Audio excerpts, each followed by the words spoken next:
Hi hello genius junction എന്ന എൻ്റെ YouTube ചാനലിലേക്ക് എല്ലാവർക്കും സ്വാഗതം. PSC സിലബസിലുള്ള കെമിസ്ട്രി ഭാഗത്തെ ആറ്റം എന്ന ടോപ്പിക്കാണ് ഈ വീഡിയോയിൽ ചർച്ച ചെയ്യാൻ പോകുന്നത്.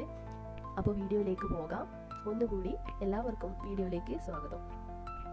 എന്താണ് ആറ്റം? എല്ലാവർക്കും അറിയുന്ന കാര്യം തന്നെയായിരിക്കും. എന്നാലും ഒരു പദാർത്ഥത്തിന്റെ രാസപരമായ ഏറ്റവും ചെറിയ കണികയാണ് ആറ്റം എന്ന് വിളിക്കുന്നത്. ഒരു പദാർത്ഥത്തിന്റെ രാസപരമായ ഏറ്റവും ചെറിയ കണികയാണ് ആറ്റം. ആറ്റം എന്ന ഗ്രീക്ക് പദത്തിന് ആധാരമായ വാക്കാണ് ആറ്റമോസ്. ആറ്റമോസ് എന്ന പദത്തിന്റെ അർത്ഥമാണ് വിഭജിക്കാൻ കഴിയാത്തത്. ആറ്റമോസ് എന്ന പദത്തിനർത്ഥം വിഭജിക്കാൻ കഴിയാത്തത്. ആറ്റം കണ്ടെത്തിയതാണ് ജോൺ ഡാൾട്ടൺ. ആറ്റം കണ്ടെത്തിയത് ജോൺ ഡാൾട്ടൺ. അതുപോലെ ആറ്റം എന്ന പദം ആദ്യമായി ഉപയോഗിച്ചത് ഓസ്റ്റ്വാൾഡ്. കൺഫ്യൂഷൻ ഉണ്ടാക്കുന്ന കുറച്ച് ക്വസ്റ്റ്യൻസ് ആണ് ഇതൊക്കെ. പ്രീവിയസ് ഇയറിൽ ഒരുപാട് ചോദിച്ചിട്ടുള്ള ക്വസ്റ്റ്യൻസും ആണ്. അപ്പോൾ ആറ്റം കണ്ടെത്തിയത് എന്നതിന്റെ ഉത്തരം ജോൺ ഡാൾട്ടൺ. അതുപോലെ ആറ്റം എന്ന പദം ആദ്യമായി ഉപയോഗിച്ചത് ഓസ്റ്റ്വാൾഡ്. ആറ്റത്തിന്റെ കേന്ദ്രഭാഗം അറിയപ്പെടുന്നത് ന്യൂക്ലിയസ് എന്നാണ്. ആറ്റത്തിന്റെ കേന്ദ്രഭാഗം അറിയപ്പെടുന്നത് ന്യൂക്ലിയസ്. ന്യൂക്ലിയസ് കണ്ടെത്തിയ ശാസ്ത്രജ്ഞൻ റൂദർഫോർഡ്. പദാർത്ഥങ്ങളിൽ പോസിറ്റീവ് ചാർജ് ഉണ്ടെന്ന് ആധികാരികമായി തെളിയിച്ച ശാസ്ത്രജ്ഞൻ കൂടിയാണ് ഏണസ്റ്റ് റൂദർഫോർഡ്. ആറ്റത്തിന്റെ ഭൂരിഭാഗവും ശൂന്യമാണെന്നും പോസിറ്റീവ് ചാർജ് മുഴുവൻ കേന്ദ്രീകരിച്ചിരിക്കുന്ന ഒരു ഭാഗമുണ്ടെന്നും സമർത്ഥിച്ച ശാസ്ത്രജ്ഞനാണ് ഏണസ്റ്റ് റൂദർഫോർഡ്. ആറ്റത്തിന്റെ പോസിറ്റീവ് ചാർജ് മുഴുവൻ കേന്ദ്രീകരിച്ചിരിക്കുന്ന ഒരു ഭാഗമാണ് ന്യൂക്ലിയസ് എന്ന് പറയുന്നത്. ആറ്റത്തിന്റെ പോസിറ്റീവ് ചാർജ് മുഴുവനുമായി കേന്ദ്രീകരിച്ചിട്ടുള്ളത് ഈ ന്യൂക്ലിയസിനുള്ളിലാണ്. അതുപോലെ ആറ്റത്തിന്റെ മുഴുവൻ മാസവും കേന്ദ്രീകരിച്ചതും ഈ ന്യൂക്ലിയസ് തന്നെയാണ്. അപ്പോൾ പോസിറ്റീവ് ചാർജ് മുഴുവനും അതുപോലെ ആറ്റത്തിന്റെ മുഴുവൻ മാസും കേന്ദ്രീകരിച്ചിട്ടുള്ളത് ന്യൂക്ലിയസിലാണ്. ആറ്റത്തിൽ പോസിറ്റീവ് ചാർജുള്ള കേന്ദ്രമുണ്ടെന്ന് ശാസ്ത്രലോകം അംഗീകരിച്ച വർഷമാണ് 1911. ആറ്റത്തിൽ പോസിറ്റീവ് ചാർജുള്ള കേന്ദ്രമുണ്ടെന്ന് ശാസ്ത്രലോകം അംഗീകരിച്ചത് 1911. അതുപോലെ ന്യൂക്ലിയസിൽ കാണപ്പെടുന്ന രണ്ട് കണികകളാണ് പ്രോട്ടോണും ന്യൂട്രോണും. ന്യൂക്ലിയസിന്റെ ചാർജ് എന്ന് പറയുന്നത് പോസിറ്റീവാണ്. അതുപോലെ പ്രോട്ടോണും ന്യൂട്രോണും ചേർന്ന് രൂപം കൊള്ളുന്നതാണ് ന്യൂക്ലിയോൺ എന്ന് പറയുന്നത്. പ്രോട്ടോണും ന്യൂട്രോണും ചേർന്ന് രൂപം കൊള്ളുന്നതിന് ന്യൂക്ലിയോൺ എന്നാണ് പറയുന്നത്. ഒരാറ്റത്തിന്റെ മൗലിക കണങ്ങൾ എന്നൊരു ചോദ്യം ഉണ്ടെങ്കിൽ അതിന്റെ ഉത്തരമാണ് പ്രോട്ടോൺ, ഇലക്ട്രോൺ, ന്യൂട്രോൺ. ഒരാറ്റത്തിന്റെ മൗലിക കണങ്ങൾ ഏതൊക്കെയാണെന്ന് ചോദിച്ചാൽ പ്രോട്ടോൺ, ന്യൂട്രോൺ, ഇലക്ട്രോൺ. ഇനി ഇവ മൂന്നും ഡീറ്റെയിൽ ആയിട്ട് നോക്കാം. ആദ്യം ഇലക്ട്രോണിലേക്ക് പോകാം. 1897 ഡിസ്ചാർജ് ട്യൂബ് പരീക്ഷണത്തിലൂടെ നെഗറ്റീവ് ചാർജുള്ള കണങ്ങൾ ഉണ്ടെന്ന് കണ്ടെത്തിയ ശാസ്ത്രജ്ഞനാണ് ജെ തോംസൺ. ഇലക്ട്രോൺ കണ്ടെത്തിയതാണ് ജെ തോംസൺ. ഇലക്ട്രോണിന്റെ ചാർജ് കണ്ടെത്തിയത് മില്ലിഗനാണ്. ഇലക്ട്രോണിന്റെ ചാർജ് കണ്ടെത്താനായി നടത്തിയ പരീക്ഷണമാണ് ഓയിൽ ഡ്രോപ്പ് പരീക്ഷണം. അപ്പോൾ ഇലക്ട്രോണിന്റെ ചാർജ് കണ്ടെത്താനായി നടത്തിയ പരീക്ഷണമാണ് ഓയിൽ ഡ്രോപ്പ് പരീക്ഷണം. ചാർജ് കണ്ടെത്തിയത് മില്ലിഗണാണ്. ഇലക്ട്രോണിന്റെ മാസും ഇലക്ട്രിക്കൽ ചാർജും തമ്മിലുള്ള അനുപാതം കണ്ടെത്തിയതും ജെ തോംസൺ ആണ്. കാത്തോഡ് റേ പരീക്ഷണത്തിലൂടെയാണ് ഇത് മനസ്സിലാക്കിയത്.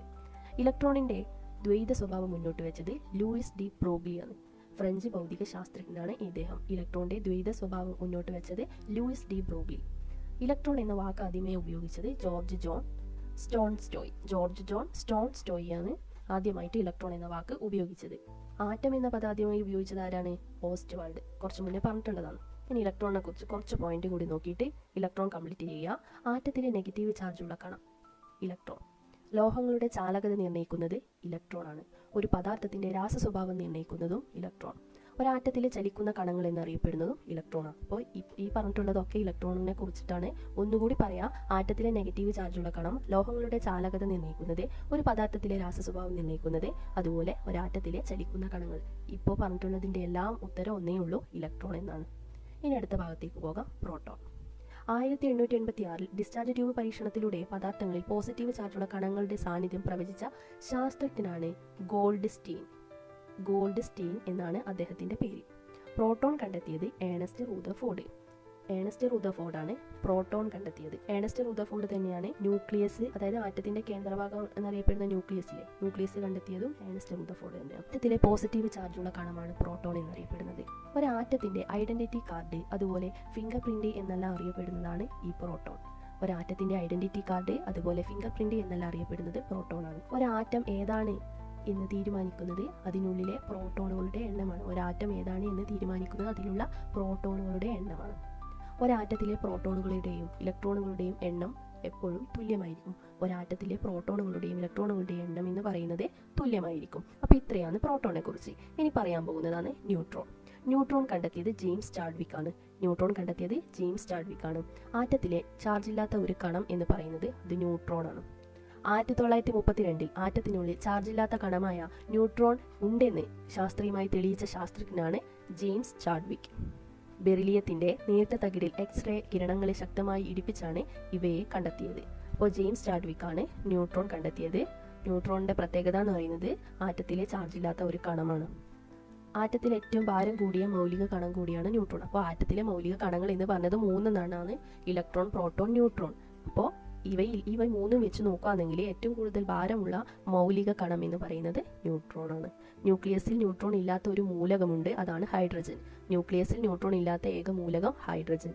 ന്യൂട്രോണിന്റെ എണ്ണമാണ് മാസ് നമ്പർ മൈനസ് ആറ്റോമിക നമ്പർ. അപ്പോൾ ന്യൂട്രോണിന്റെ എണ്ണം എങ്ങനെ കണ്ടെത്തുന്നത്? മാസ് നമ്പർ മൈനസ് ആറ്റോമിക നമ്പർ. മൗലിക കണങ്ങൾക്ക് പുറമെ ആറ്റത്തിന്റെ കണികകളിൽ കണ്ടെത്തിയ മറ്റ് സൂക്ഷ്മ കണങ്ങളാണ് മീസോണുകൾ, ന്യൂട്രിനോ, ആന്റി ന്യൂട്രിനോ, പോസിട്രോൺ. ഇത് ജസ്റ്റ് ഒന്ന് അറിഞ്ഞു വെച്ചാൽ മതി. അപ്പോൾ ഇത്രയാണ് ഈ ഒരു വീഡിയോയിൽ ഉൾപ്പെടുത്തിയിട്ടുള്ളത്. എല്ലാവർക്കും ഉപകാരപ്പെട്ടു എന്ന് വിശ്വസിക്കുന്നു. അടുത്ത വീഡിയോന് വേണ്ടി കാത്തിരിക്കുക. Thank you so much.